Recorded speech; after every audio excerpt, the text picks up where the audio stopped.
There's risks with anyone who goes in there. No matter what Michael Carrick does, how well he does it, and if he got the job on the back of a great ending to the season, right? It's still risk. There's an element of risk. But every one of the names that get thrown into the hat, there's an element of risk with all of them. Yeah. It's just like, I don't know in any walk of life where someone comes in, given the opportunity to do well, and put their first foot forward for a job opportunity, they smash it, and hopefully he carries on. At the moment he's smashing it, 4 wins out of 4. And people are going, no, he shouldn't get it though. Don't understand it. Mental. It's crazy. What more can you do?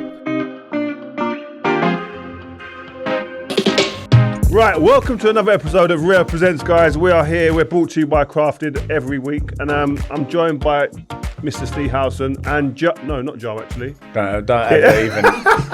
It's Ashley Williams, man. Joe's at the Super Bowl. He's at the Super Bowl. He's ditched us for the Super Bowl. It's bang out of order. Anyway, how you been, Ash? Good, mate. You've moved. You've relocated. Yeah. It's nice to be invited on. How are you enjoying it? Good. I like it. Yeah, no. Just trying to fill the void that you left in the community, you know. Trying to hold up the community. Right. It's big shoes to fill there, you know. I'm trying, man. No, you know what? I was a ghost in the community. I weren't really out. I was always out working and then come back home, family stuff, and I weren't really out and about. So you're not really going out. You ain't going out.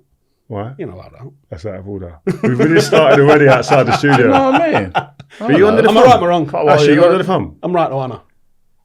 Yeah. Ash, for real? I can't have it off you two. I'm not having it. I might take it off someone, but I'm not taking it off you two. You're just too busy collecting data and you're at work. It's true. I'll take that. But you're just doing it under the thumb? Marvin. Are you under the thumb? Nah. So you're Rain Manning. Oi, listen. Before we come to blows, anyway.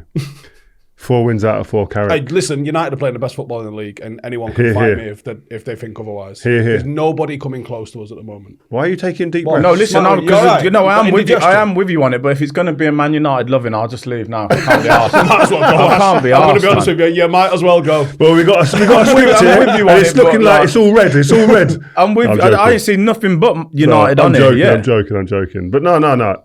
Well, okay. A lot of people have heard what we think. What do you think about Man United at the moment? No, good. All for the turnaround. Like it's night and day, isn't it?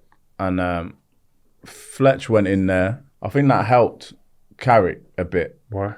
Because it was a small transition away from something so shit. Can we say yeah. So, like it was obviously they weren't enjoying it and it weren't very good. And then Fletch probably like helped out with that, put it a little bit back to what it should be, and then that teed up Carrick to go and do what he's done. And now, I agree, like Saturday, that they play the most attractive football to watch. I'm enjoying watching Man United again. And also for these, like my eldest son is 14, Man United fan, he's never seen Man United play like this because it's been so drab for so long. So but I did a match today with Carrick not long before he got that job. And I don't really know him, but obviously you know him well, but it doesn't surprise me with him because he's so level-headed. He knows football. He's very intelligent. Just seeing him on the side, you can tell that he knows what he's doing. You played against him. What was he like as a player? Because I think it's important for people like to understand also what he's like as a player, and then you can use that as a reference to what he's now transitioned to as a manager. Because I think there's a lot of like connections in when you play against certain, like obviously I was a centre back, but there's certain midfield players which are hard to play against. He was one of them. Like Modric was one of them. He's one of them because you can't read him.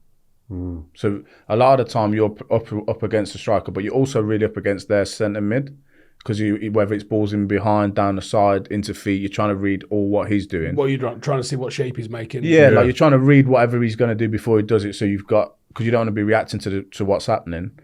And he was one that dictated the tempo, very intelligent, would wait for you and then play the other pass, or you know what I mean, like if you go channel he's going to go to feet. So he was always a clever top player, probably one that we don't see a lot of them at the minute in the Premier League these days. So I think when you've got that type of player, if he can transfer that into coaching and communicate that kind of level of football intelligence, you're going to get a good coach out of it. So it doesn't surprise me that he's doing it. Has surprised me how well they're doing. But it doesn't surprise me that he's achieving good things. Mate, 2 months ago, or not even, against Brighton, I think we did this pod and I was like, we can't pass, we can't tackle, we can't run, we can't shoot, Like, we don't have a clue what we're doing. And in 5-6 weeks, we've gone from that to, I think we play the best football in the league. Ruben Amorim had too many players that were having to kind of adjust their game and their understanding of football through playing in different positions. I think you can do that with a couple of players. You can do it 1 or 2, 3 maybe players in a team and kind of get away with it. Also, if you're confident, if your team's got momentum. But if you're doing it with most of your players in your team, and even the players that are coming on having to play different roles that they ain't grown up on and not understanding properly, and the team's lacking confidence, can't get no momentum, under huge pressure as well and scrutiny that Man United brings, it was a massive uphill task to do that, almost impossible. It proved impossiable. But what about the arrogance level of it as well? I think that, like, and when he came in and the shape that he played and what he'd done before, I was like, I think it's a difficult shape to play against when you get it right. Like, we've seen Palace do something similar earlier on in the season. You can see why it works. You played in the back three, didn't you? Yeah, played in the back three. Similar, yeah. Wales played the same. 2 wing backs, a box midfield and a striker. But, like, how long he just kept, it was almost like the more it doesn't work and you tell me to change it, I ain't changing it. Like, it's so stubborn and arrogant really from Amorim that it's just shocking. But then when you take that and you come in, I don't want to say it's easy because it's not what he's done, but, like, you can just, like, put players in and go play with a bit of, I know they've got some structure which we'll probably touch on later on, but, like, just let them players play because they're good players. It's weird, and you're saying they can't do. You're thinking at the time he can't pass, he can't run, we can't do anything. Mate, I was watching the Dalot, freedom they're playing and I'm with. just thinking, if I can get near him, I'm throttling him because, like, what is he doing? The guy can't pass at all. His decision making's horrendous. And in the last 4 games, he had a game the other week. He had 100% pass completion. Dalot. Yeah, but it's like what I said to you before, though. He's receiving the ball as a winger under Amorim. He's receiving the ball higher than the winger at times, or as high as all the front players with his back to play. You try and receive a ball. Unmarked by the sideline as well. You try and receive a ball like that, yeah? As good as you were on the ball, yeah? I was good on the ball. Don't put me in that position because I'm sitting there going, right, you know what, there's probably 15 in our squad better than me at doing that. Like, it's just the way it is. So he ain't going to be produce a good representation of himself. Kobbie Mainoo a perfect example. Like, I was sitting here on the pod loads of times going, you know what? He wants to play a 2 in midfield with big spaces around them, right? So that doesn't really suit Kobbie Mainoo. So I understand why he might not be playing him. But we was also saying, how good is this kid on the ball? He's shown us how good he is. So maybe you build a structure that suits one of your best players who has a superpower that not many other players, not only in your team or squad, but in the league have. The way he receives the ball in any area of the pitch with a confidence and the amount of times he comes out of it and then the game opens up, it's unreal, really. But he wasn't for kind of buying that or even trying it. So these games so far are just showing Amorim up for who he was and what he believed in at the time. And I'd like to speak to him in like another 6 months' time and just see how he reflects on his time here. What would he change? Would he be as stubborn? Do you know what I mean? Because it was obviously it could be a defining moment in his whole career if he doesn't change. You know what I mean? But just to see what he thinks when he looks back, because I find it really interesting that you see stuff and you go. We were talking about out there, weren't we? Like, did managers in our time go, oh, because he can't do that, I can't play him, he's not playing? They must have done. Football players have got to the level because they're good football players. They can find, look, you're talking about Kobbie Mainoo. That kid finds a solution more times than not when in possession. So he'll get out of tight situations and he'll pass forward, or he'll get it from one side of the pitch He's to the other. He's comfortable being in that position to being asked that question in a game. He's a good player. He doesn't need to be told, like, I don't think he needs to be told all the time, get the ball from here and we're looking for that. Then maybe he's got some patterns of play, but he will figure it out because he's good. Bruno Fernandes, he thinks for himself, is another good player. Cunha, another good player. They can make something out of nothing. So why don't you just let them players go and do that? Put them in the right places, and then I don't think you need to coach that too much. The best teams I played for with attacking players, you just let them go because that's what they've done all their life. Yeah, you coach up to them. You coach up a little bit of structure up to them and then go, guys, you're here because do you think? Yeah, exactly. I think Cunha probably fits into that category. And Cunha's another one where you hear a lot of people saying, oh, can he play wide in a team now where you've got to be up and down and you've got to be able to defend and whatnot? But I don't think defending. But I think He's one who I think he could be a bit loose at times. I think he runs around a lot. His stats probably would suggest he might run around. I'm not sure. But Michael Carrick's just gone, you know what? He gives me too much in other areas. So I'll suffer that if we can compensate through structure when we haven't got the ball maybe. And I think, it's a breath of fresh air for these players. And I don't think he's had to change loads. I just think he's gone, guys, you're all good players, man. Back on Mainoo. You was asking whether he was working hard enough, whether he could do this. Yeah, perfect. Have you seen that he's run the most in every game? Where's the camera? Where's the one I talk to? Kobbie Mainoo. We asked the question. I asked the question. I hope he's working. Is he working? Is he doing what the manager's asking? Is he putting the physical mileage in on the training ground? There's no doubt in my mind that you come into a team and you run the amount that he has and you put in the performances he has, it's concrete that he was working when he weren't in the team. Because you know when you're out the team, there's no rust, and you come in, you can get a few good passes off and you can have a few shots and maybe score a couple of goals, but the red light comes on at 60 minutes. The tank is empty. First game you might get through adrenaline. Game 3-4, you are on the floor. And he must have been doing some real work. So you know what? Tip your hat to Kobbie Mainoo. Forget performance, but 80 physicality. Against Spurs. The most duels on the pitch. Like, it was a proper all-round both sides performance, which that was the question, was whether or not he could do the defensive side. And he's just shown that he, Casemiro's a bit of a ghost on Saturday. Sorry, what I think on that point is before Amorim wanted them 2 sitting players, and then I think he kind of switched it to a 1 because Bruno was a little bit more advanced, go away. He wants to go after the ball, and I don't think Mainoo is the type of player to just sit in there anyway, because he's got too much energy for that situation. So it didn't fit. He wouldn't be having him, because he just go, I want 2 to sit and protect my back 3 and then let the others go, the other 5. But so then he's not suited for your team, bit like what you said earlier. But when you're not winning games and you're not doing well and you've got that behind you, that engine, to figure out a way to get him in and let him do all his running, because I don't think he's disciplined. Like, we're not saying he's that type of guy that sits in the middle and links play. No, he's got too much about him for that. There's times for that, teams and players for that position. I don't think that's him. He's the one to go and fetch the ball. That's a fine. That is your phone as well. Press ups. Sorry, I'll do some press ups after. Sorry, guys. Fucking hell. What is going on? He gets the ball and he'll. What I like about him is he doesn't he'll bounce a couple. So it's just we're talking about we're glazing things now that are just used to be normal. Basics, normal. He'll bounce 2 or 3, and then the next one you think he's gonna, and then he'll get out of it. And as a defender, then great, because that's the transition that you want to get you up the pitch. You can give him a ball with people on him. He just deals with it. He's got the strength now in him as well to hold someone off if they go hard on him. But he's also got that lovely feet. He can go left, he can go right, he can move it around, and he's putting it into the final third as well. Do you think he goes World Cup? Who's in the squad in front of him? Declan Rice, Anderson. They're 2 absolute certainties. Wharton. There's your 3 starters potentially, depending on what shape he wants to go with. No, I don't know. I don't think that's nailed on. You reckon? No, nor do I. I do. I think he's on the plane at least. Wharton. Yeah. Then you got Jude. Is he counted as one of those? The 8. Who else? Possibly. A million 10s. Morgan Rogers. Yeah, loads of 10s. Palmer, Foden. I think he goes. I'd take him. I would 100% take him. So you got to move. You got to move someone, but I would take. Cause you know what as well? He's done it.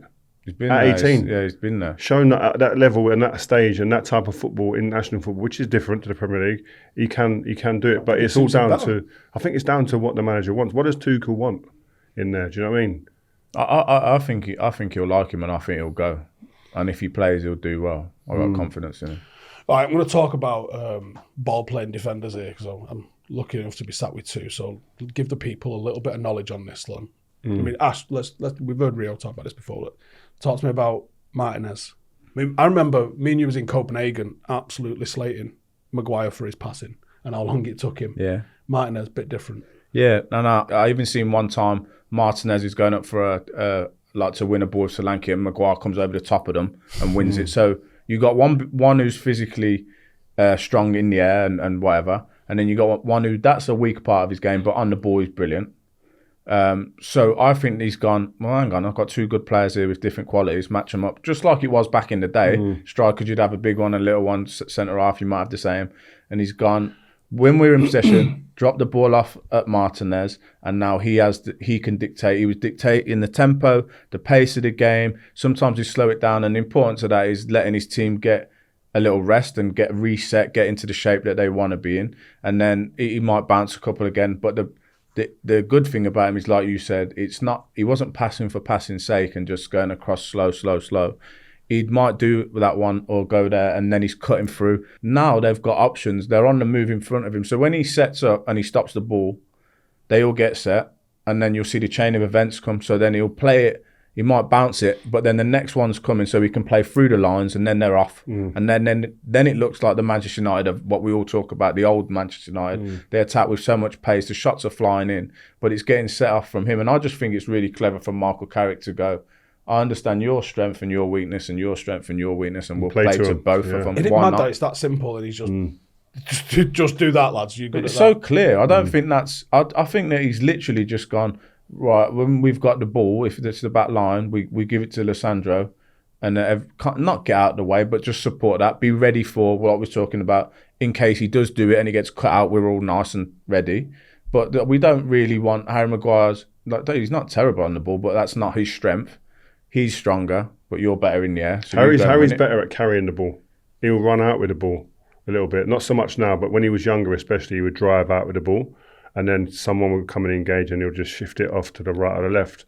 But I agree, like Martinez, his passing is like, and we spoke about this the other day, the way he draws the forwards onto him to get really close, there's a bravery in that. I mean, people talk about bravery and the tackle and whatnot, but there's a bravery in taking the ball and risking it. He takes big risks on the ball with the distance that he allows between him and the forward, and which is why he does that, is to pass it. When he passes it beyond that striker can't react and then make a difference in the next phase of play. And I think he's again, you know, you want the right people around you in these situations as well, the right characters. Like, he's had a bit of pressure on him. Focus has been on him with what's gone on off the pitch with some other guys in the media. So he's under the big scrutiny to go and play and still take those risks and be the dominant force on the ball. And his numbers on the ball, like the amount of touches he's having, but also there's I don't know whether it's been told, I want you to do this, or I think it seems like it's in him that, no, I want you to impact the play. He wants to make a difference in the game. Most centre-halves, the midfielders are coming and getting the ball off them to make a difference on the game. It's a 5-yard pass. Yeah, the Man United midfielders now going, no, he's good enough on the ball. We'll move around away from him because he'll find us somewhere to then affect the game. So it's really it's interesting to see, and long may that continue. And I think on that one as well, he's one of them players where, as a centre back, and you don't see it a lot these days, but are you willing, not the high ball, but are you willing to slap up a side-footed pass to feet through the midfield line to your front line, and he will cut it open, which is a risky pass as well, because if that gets cut out, it's a bit of danger. But he's so good on it, he'll get that through there, and then you see the next part of this Michael Carrick Manchester United, where it goes there, set, someone coming in, it's all one touch, and then next thing you know, I don't know how many shots they had, by the way, but they peppered the goal, and it was all from things like that, where he can pass through the line, which is a difficult skill because there's so many bodies. If you imagine you're on the ball, you've got all them bodies there, you're trying to take in all that information, you can see a small gap, by the way, and you've got a certain amount of time to get that there, and he can do that, and he's doing that now. So I think it's, again, like you said, it's very simple, but it's all right saying it's simple, but we don't see it that much these days. We see a lot of these centre-halves trying to go around the block. Yeah. I mean, most games, you could just put your team out of possession in a kind of Christmas tree block and go, all right, keep going around us and around us, and there's no one with that bravery or quality to go, I'm not going to accept the round, I'm going to go through. I'm going to go through. And City couldn't do it. Who do you see doing that in the game at the moment? Is there anyone that, outside of Martinez, that does that? Bastoni at Inter can do it. When they're playing and they're on the top of their game, Bastoni's good on the ball, man. And he's a bit more of a driver with it as well, but he can play as well. I like him on the ball. He plays in a free, so it's a bit different. I think that's what we were speaking to the gaffer in the summer about, when it was about whether he's sort of outsourced the playmaking a little bit to one of the three by sacrificing one of the midfielders.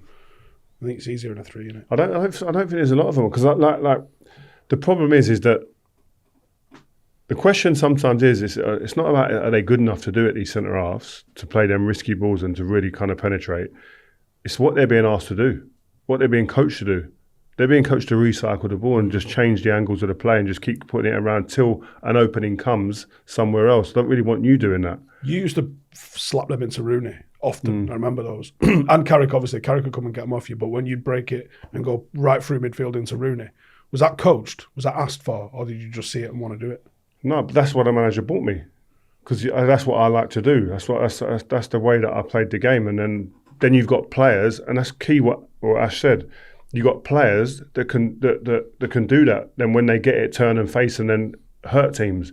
Declan Rice, if I played in the Arsenal team, I'd have to tell Dec, go away, please, go away, yeah, please.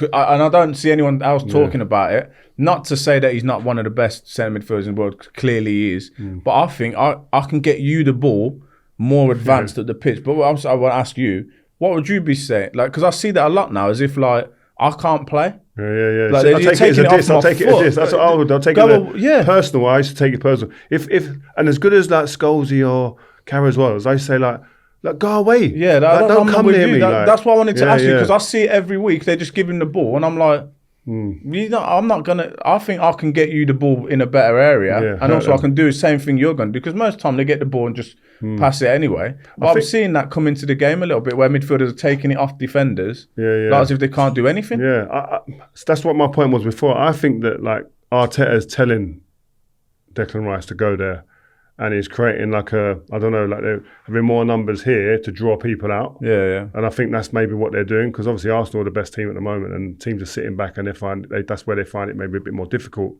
having that imagination around the box. But if they can draw teams out and play through bigger spaces, maybe that's what the reasoning might be.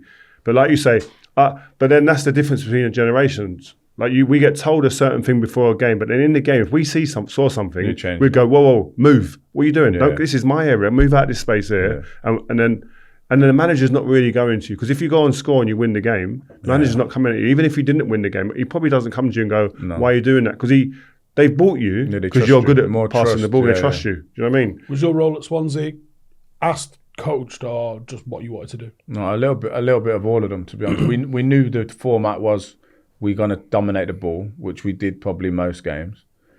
And we was always going to do that at home or away. We'd try at least to do that. But we wouldn't really have like, we wouldn't be like, you're going to be here and pass to him and blah, blah. It was just like, listen, we're going to keep the ball.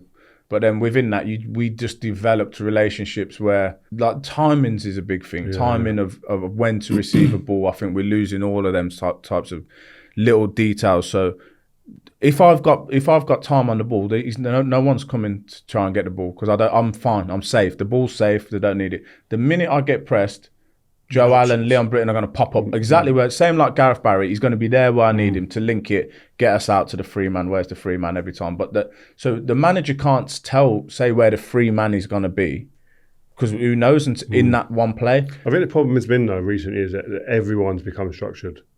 Like really like overcoached, and everything's about the system, and the system overrides any individuals, and that's why there's no Mavericks, or not as many Mavericks in the game now. I think it's going to change around. I think we're in a position that I could see it starting to change a little bit in cycles. Yeah, I mean, I went and watched Paris Saint-Germain yesterday against Olympique Marseille, and they're structured to a point, but when they go and break, they're like flying from all angles, all over the place. You know what I mean? And it's like, and that can't be coached. Because there's no way Enrique's saying, run this way, you run diagonal, run that. No. They just go, I'm sure. And different people are popping up in different areas of the pitch. It's like it's nice to see the fluidity.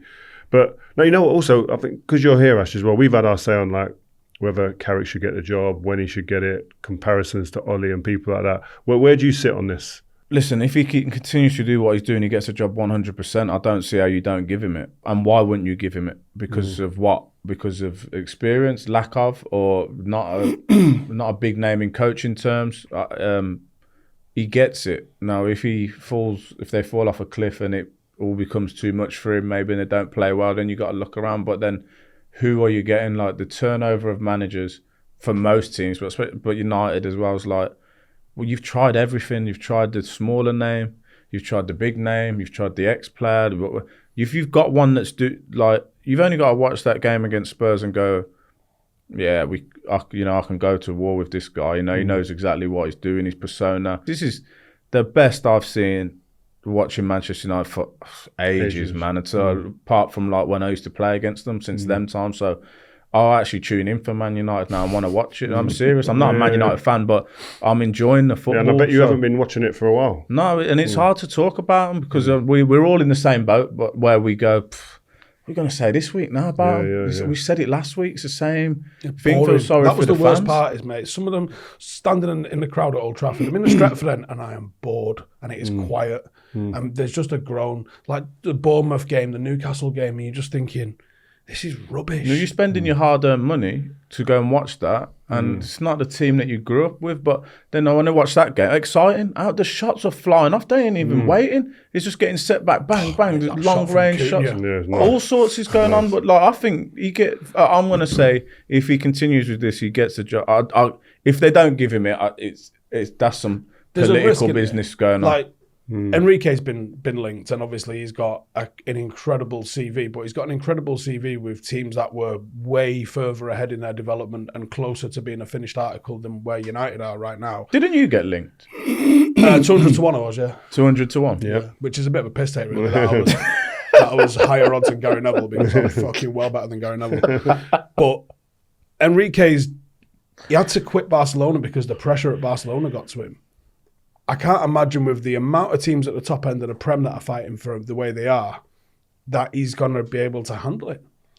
Do you know what I think, Steve? I think I've seen a lot of people say, "Oh, Michael Carrick ain't got the experience. He hasn't done anything. What has he done to deserve the opportunity, etc." He's in the hot seat, and he's earning the right to be kind of positioned to be the next manager if he keeps doing well, right? But that's what I was going to say. It doesn't matter who you bring in, what they've achieved, what level they are, how many trophies they've won. No one's a guarantee. Football's a mad game like that. No matter what you bring in through the front door, there's no given right that you're going to have to win, right, or improve massively as to where you are. And you look at, like, I don't know, you look at Enrique, as you said there. Do we know if he's going to be able to change things? There's so many different layers to it and moving parts that might affect his development or his ability to make this team a success. Mourinho, everyone said he was going to be a guaranteed success. Do you know what I mean? Conte won with Chelsea, went to Spurs, weren't a success. Like, just because you've won here or you've got experience, you need more Premier League experience. Well, yeah, why?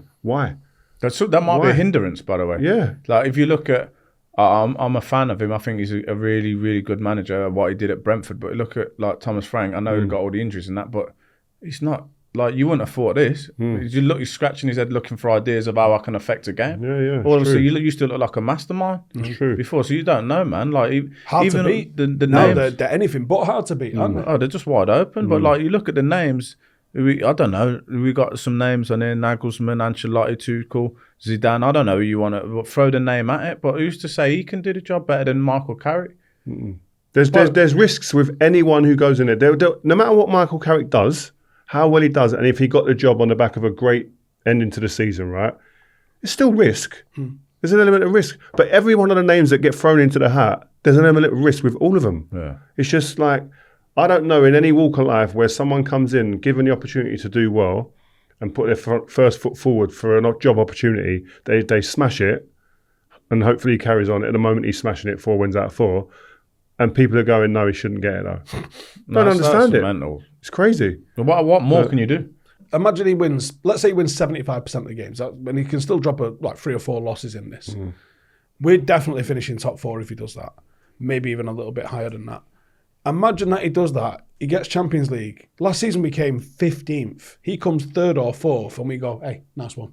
Off you pop. Yeah. And we bring somebody else in. No, it stinks. The first game we lose, Yeah. people's heads are going to fall. I think off. it's almost not impossible, but I think you've got to give it to him on the basis if he does that well. Go, you're compromised, he's your mate. No, but I think I'm not saying give it to him if he wins 50% of the games. I'm saying if he goes in there and goes like, okay, he loses 2 or 3 games to the end of the season, we finish 3rd or 4th, qualify for the Champions League, and from where we were and from the negativity surrounding the club to being positive and back in the Champions League, and you go, no, we're going to go with so-and-so who's still an element of risk about them, other than the person who's actually got to the Champions League. But that's all the comments are going to say. He's your mate. No, I don't care. Well, Ole Gunnar Solskjaer's my mate, and I said that they need to get rid of him at the time. I know. I'm just saying. I weren't one of those who didn't say it. I'm just saying. Nev.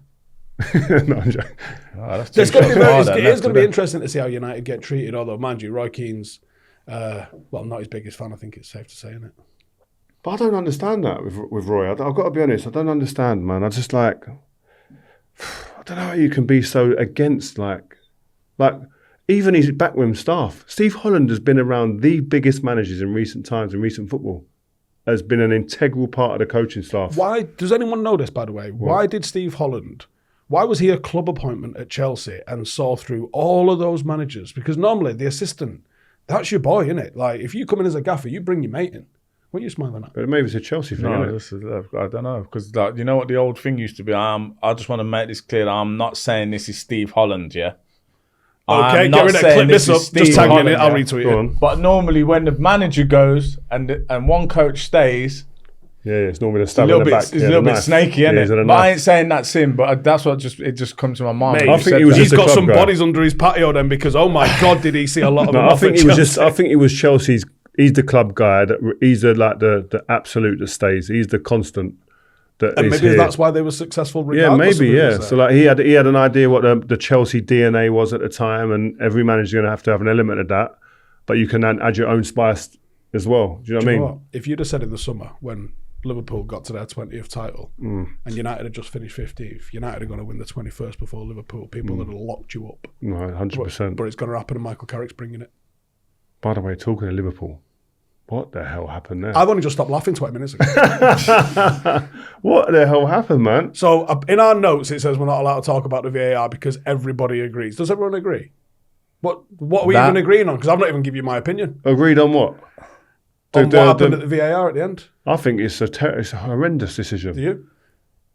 Yeah, well, you mean are we agreeing on like what's the point of it all? What's the point? Yeah, that's what I agree. I don't. What It's are we like, doing, Fine, we do man? agree then, yeah. it's a joke. I Common actually sense like should it. come in Who somewhere. cares? Common I sense should actually come like in. it because City lose a goal and Liverpool get a player suspended. Yeah. I think it's fantastic.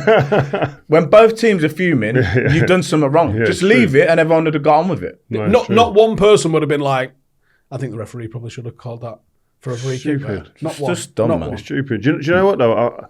I look at the result here, and it's also like the timing of the goals, the drama, and what that does for Man City's change room. Like they needed a result like that. Do you know what I mean? And almost like you need to win a game like that Just to stay ahead of us. but to create that kind of emotion in the change room that goes, guys, lock back in again. We're back in this. We've got a chance because they play first again this week. It could be 3 points by the time that Arsenal put their boots on, and the pressure's different. Yeah, and the is at Arsenal as well, that's what I'm because we saying. know The that psychology they at crumble. Arsenal, they were 9 points clear with a few minutes to go, and I'm telling you, the WhatsApp group would have been popping off. Boys, it's happening. yeah. Boys, Where we going? Where we going? Yeah. Where Book we our going in the beefer. summer? Book Yeah. our beefer, right? Whatever, right? I'm sure there would have been something going on, or outside the group, a couple of them going, but we got this, right? And then it changes. They're slumped, some of the Arsenal boys, right? Like it or not. But the City players in that dressing room are like they're galvanised, and the energy's different. The only thing I would say is that this ain't the same Man City team of the last 7 or 8 years. And I don't think it's the same Arsenal team, I have to say. Yeah, I think agree. they're a bit more robust about the situation. But you disagree? I'd like to see it put to the test. But that's the only thing I'd say is they're getting a bit of a free pass, like in terms of. It would be nice, wouldn't it? Now if 3 points. City turn the gears on them, Yeah. and then if they do stand up to it, brilliant for Arsenal. I want Arsenal to win. I keep saying everyone thinks I'm fucking about, but I want Arsenal to win this. But I want there to be drama. I want I want it to get close again. You don't want it done now. Yeah, you I want to see twitchy behaviour. Do you know what I mean? Who reacts Arsenal best? crumble, City crumble. You're just saying, yeah? If Arsenal Villa had win. if No way. Where are you going with it? Because We're finishing above Villa. Just be happy. And you know what? You sound like Joel and the Arsenal fans. Just be happy. Yeah, it's true, Steve. Be Calm it happy, down. man. Steve, I agree with You're Ash. fourth. Just relax yourself. I said this You the other won day, 4 and games. this man was laughing at me. I was saying, just calm I it, know. man. Why are we? What's If up Arsenal here? had dropped some points, I might have got giddy. Listen, we're just going about our business. We pick up another 3 points. I just think it's tomorrow without the influence of Rodri, who I think is their most important player. I think this is hard to see City going on a run like we've seen it in the last few years. I think if Rodri was the Rodri of like last year and the year before, Do you not think yesterday was a really low quality game? it was From, exciting though. League One's exciting, Rio. It doesn't mean it's good. Yeah, but I want to be excited when I watch a game though. No, I'm with you on that, but I'm talking about the quality of the game. It was gash, wasn't it? There were moments. Oh, it was rubbish. But if this is because that's just you, mate. You're never Never fucking happy satisfied. with anything. Also, You know what I mean? by the way, he's Who watching didn't- Liverpool City. Who and he didn't thinks enjoy he's that going to game enjoy it. anyway? You know what I mean? But who didn't enjoy the game with all the goals and the ending I'll tell of you, it didn't and whatever? enjoy it. Most of the cop, 6 minutes to go, 1-0. Just Celebrating. all thinking like Yeah. we might finish above Everton this year, and before you know it, they were 3-1 down. Yeah, my WhatsApp group with loads of Liverpool fans, it went silent. There was no chat, and they've been lively the last 18 months. What happens if Everton finish above them? That can't happen. I mean, they can go above them literally this week. What a mental season Liverpool have had, by the way. how can you win the league? It's got to be one of the worst like follow-ups to a championship winning Defend league. your Right? title. They win the league. They go and Worse than spend when he tried to 450 defend his mil. last one, wasn't it? They spend 450 mil improving their squad. And at that point, at the point where you're at now, you just handpicked the best players in those positions that we can all think of. Do you know what I mean? So you go, right, perfect recruitment, nailed on. And they get worse. New contract for Salah New on the contract back for of the Virgil. season he just had. It's a myth what's happened there. I don't know what's I don't happening. get it. Like, it's mad. That's It all went downhill when he got on the decks. I reckon if someone said to if you was the manager, end of the season after you won a league, right, the way they did, re-signed 2 best players, and someone went to you, you've now got to be Better 10 than positions worse, yeah, and I'm going to give you £450 million to spend and be worse. I think you find it hard. I'd find it hard to do that. It's mad. I don't know I don't even know what Arne Slot would be thinking. You must just go home and go, fuck. I'll tell you one thing he ain't doing. He ain't going Ibiza for a while. He ain't going back there for a while. Wow. Mental season. It is a for mad them. season Yeah, because it is. United have literally been dog shit, clinically dog shit all season. Won 4 games on a bounce, Turned it around. and I think we're going to come second. Yeah. Well, you are. I'm not on my own, Rio. I'm really not on my own. No one's saying it out loud. That's the difference. Oh, they are. No, you're the only one chatting like this. I can't believe you're doing that, to be honest. You've been hammering Joel for this type of that's what I mean. stuff All for the years. years you've been like moaning about it. They've You've still, turned they still into not won it. anything. You'll have shades next week. I know, it turned into an helmet. Well, that was a different episode without Joel, wasn't it? No shades. No fake cigars or where's the The trophy. He's probably took the trophy to the Super Bowl. Isn't it? Do you know what I mean? But Ash, man, good to see you, man. Thank you, bro. Mr. London now, Mr. South London. I try, man. I'm trying. I'm around. I'm here All right. if you need me. All right, guys. Well, that's enough. That's us done. Myself, Rio Ferdinand, Ste Howson, and Mr. Ashley Williams. Thank you very much. Make sure you subscribe, tell a friend, notifications on, and make sure you stay tuned.